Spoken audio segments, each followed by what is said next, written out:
Then, from one thing to another, M. Hamel went on to talk of the French language, saying that it was the most beautiful language in the world, the clearest, the most logical, that we must guard it among us and never forget it.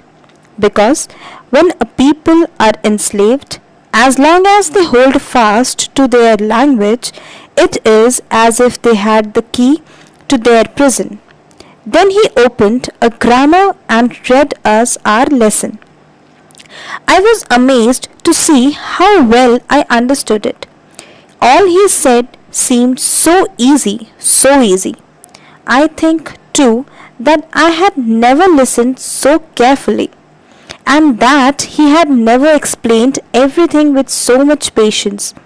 It seemed almost as if the poor man wanted to give us all he knew before going away, and to put it all into our heads at one stroke.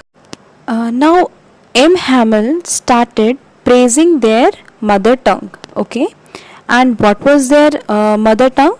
It was the French language. Okay, he says that French language is the most beautiful, the most clearest, and the most logical language in the world. Okay, and why does he says that? Because he loves his language, he loves his mother tongue. Every people loves their mother tongue. Okay, so being a Frenchman, Mr. M. Hamel also loves his language, and hence he praises his language. Okay, he also tells the class to protect their language, because as this he M. Hamel thinks that this is the only way to free oneself from the prison of slavery. M. Hamel thinks that if a person knows his mother tongue well, nobody can enslave him. Okay. He also thinks that knowing mother tongue well as a language is a tool to fight the domination. Okay. Now the teacher took a lesson in the grammar. Who is the teacher here? The teacher is Mr. M. Hamel. Okay. So Mr. M. Hamel took a lesson in grammar. That day Franz was very surprised. Why? Because he was understanding the lesson with so much ease. Earlier, what Franz said, that earlier he was M. Hamel used to be very much cranky and he did not understand the lesson. And why today Franz is understanding the lesson? Because he thinks that today he is much more attentive. Okay, and also he thinks that M. Hamel is explaining the lesson with a lot of patience that lagged in earlier classes. Okay, Franz felt that teacher wanted to give them all the knowledge that he had before leaving, and that's why he is so much patience, and he is teaching the lessons with so much of patience, and also Franz is very much attentive in the class. Okay, now next paragraph. With the grammar, we had a lesson in writing. That day M. Hamel had new copies for us, written in beautiful round hand. Franz Alsake, Franz Alsake. They looked like little flags floating everywhere in the schoolroom, hung from the rod at the top of our desks. You ought to have seen how everyone set to work, and how quiet it was. The only sound was the scratching of the pens over the paper.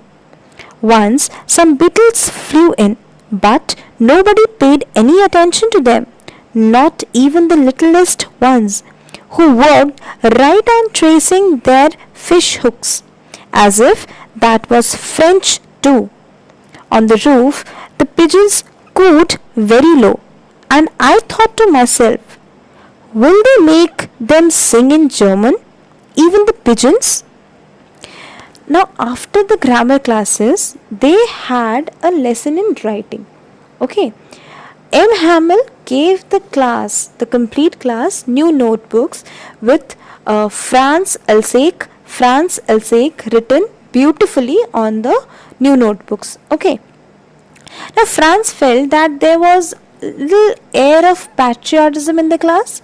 Like everything happening next to him was like patriotic. Okay, so the notebooks were like flags of France that were floating all around. The entire class was busy writing, and the only sound that could be heard was that of the pen writing on the paper, because everything was so quiet. Okay, now everybody was so busy in writing and studying and following the instructions what Mr. Hamill gave, that even a mosquito flew into the class and nobody gave any attention to that mosquitoes also, not even the smallest children sitting over there. Okay, now here what the writer tries to say is that he considers the pigeon sitting on the roof of the class to be student. Okay, he says that he considers pigeons also to be as students, and even the pigeons were busy scratching the roof with their claws, and it looked like that they were also busy writing the task of French language. Okay, and the sound of pigeons, what is the sound of pigeon? Coo. How pigeons speak? The sound of pigeons is considered to be as coo. Okay, the coo sound of the pigeons could be heard in the class, and Franz wondered that would the Prussians force the pigeons also to change their language and coo in German, which is not possible, right? How birds or animals will speak in any language? They have their own language. Okay, so it is a little sarcastic way that Franz is trying to say that will the Prussians ask pigeons to coo in German and not in French?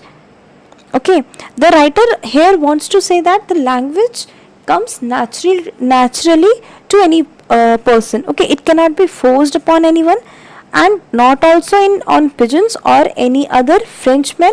Okay, so everybody has got their own language, and nobody can force any language on any person, right?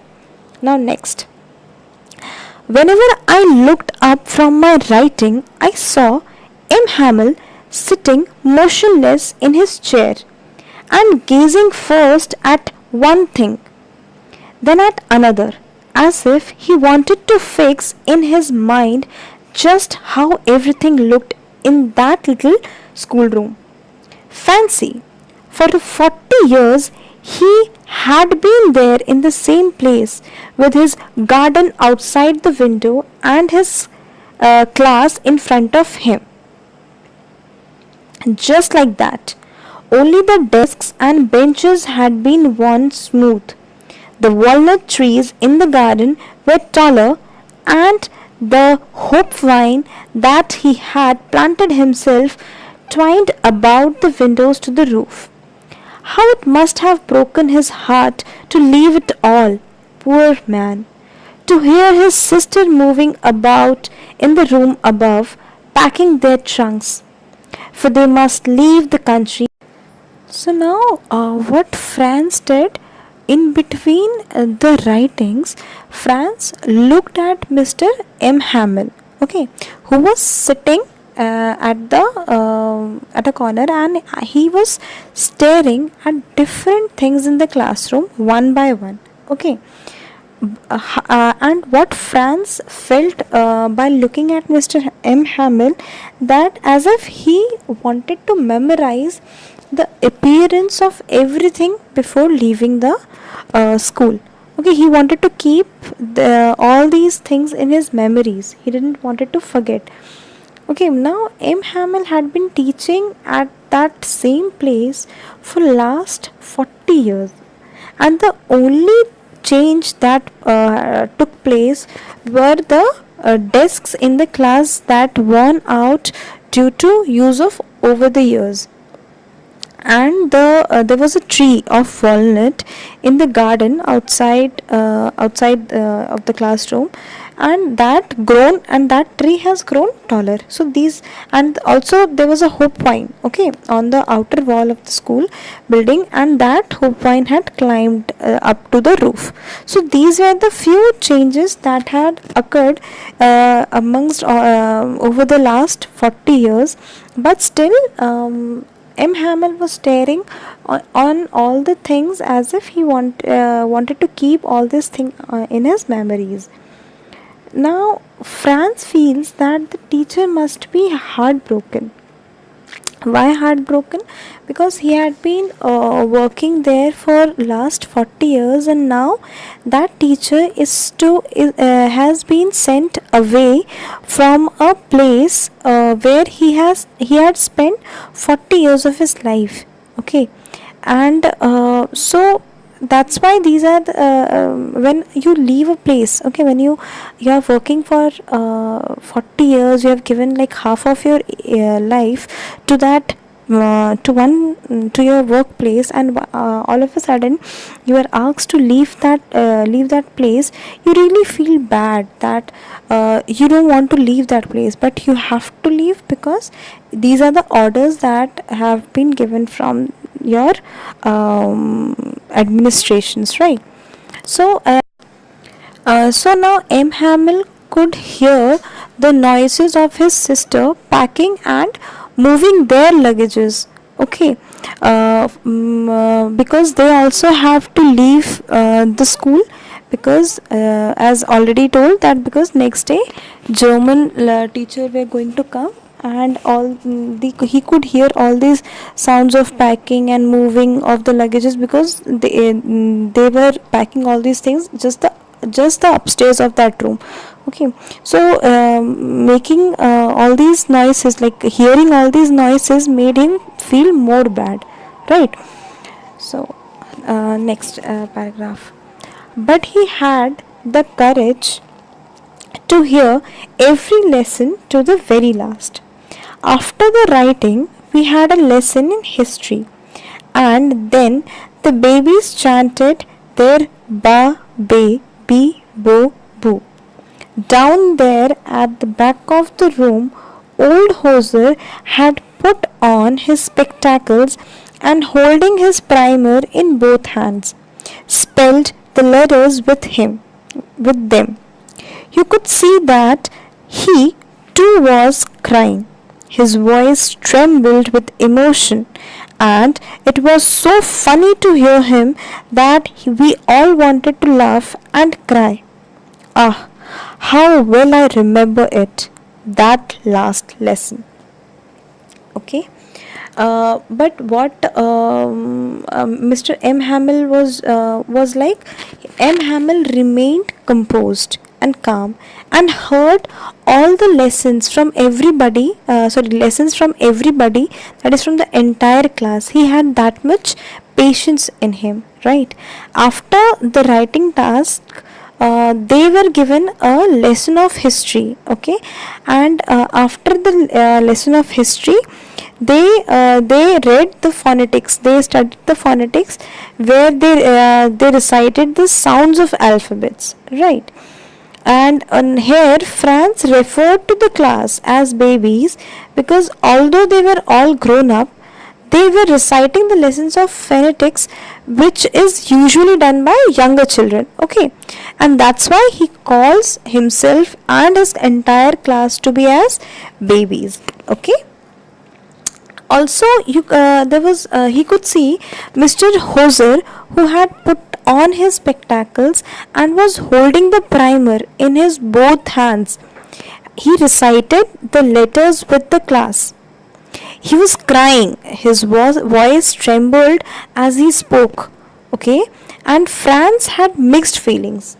What mixed feelings? He found Mr. Hoser, who was to be very funny, to see how how an old man like Hoser was crying and trembling, and on the other hand, he also felt emotional like Hoser did. Okay. Franz could never forget his last lesson, as he mentions, because this was the lesson he paid more attention on, and since also he everything was very much patriotic that time, on that time, so he understood the lesson very well, and this was the very last lesson of French. All right, now next paragraph. All at once the church clock struck 12. Then the Angelus, at the same moment, the trumpets of the Prussians, returning from drill, sounded under our windows. M. Hamel stood up very pale in his chair. I never saw him look so tall. My friends, said he, I, but something choked him. He could not go on. Then he turned to the blackboard, took a piece of chalk, and bearing on with all his might, he wrote as large as he could, Vive la France. Then he stopped and leaned his head against the wall, and without a word he made a gesture to us with his hand. School is dismissed, you may go. Okay. Now, what happened? That all at once, just then, the clock at the church struck 12. Okay, and the prayer song began. At 12, the prayer song used to begin, right? So at the same moment, when the church clock struck 12 and the prayer song began, at the same time, the sound of the trumpets played by the Prussian soldiers who were returning from the exercising. Okay, they were exercising, and they were returning from their drill, and since they were returning, so the trumpets were sounds of trumpets were could be heard. Okay, M. Hamel's face becomes so dull and colorless, like this thing. According to France, okay, France thinks that Mr. M. Hamel's face was very dull and colorless, as the time has come that for the class to get over. Okay, and he stood so straight and motionless. Motionless means he stood still, and France says that he had never appeared to be so tall. Right. Now, Mr. M. Hamel wanted to say some last few words to the class. Okay, so he started speaking. He wanted to deliver some words to the class, and he started speaking, but he could not speak. Why? Because he was so much overpowered by his emotions that something choked him, and he couldn't speak. But he wanted to say something, so what he did, he took a piece of chalk and wrote the words Vive la France. Okay, he wrote these words on the blackboard. And what does these words mean? These words, that is Vive la France, means long live France. Okay, and he wrote these words, that is Vive la France, he wrote these words as large as he could write on the blackboard, so that these words are visible very much clear to the everybody present in the class, and so that this word remains in their mind, and he wants everybody to feel that patriotism that he was feeling. Everybody should feel that much patriotic, right? So that's why he wanted everybody to understand that France is their country, and their to feel that much patriotic, right? Then what he did, he stopped writing. He then bent towards the wall, and without speaking anything, right?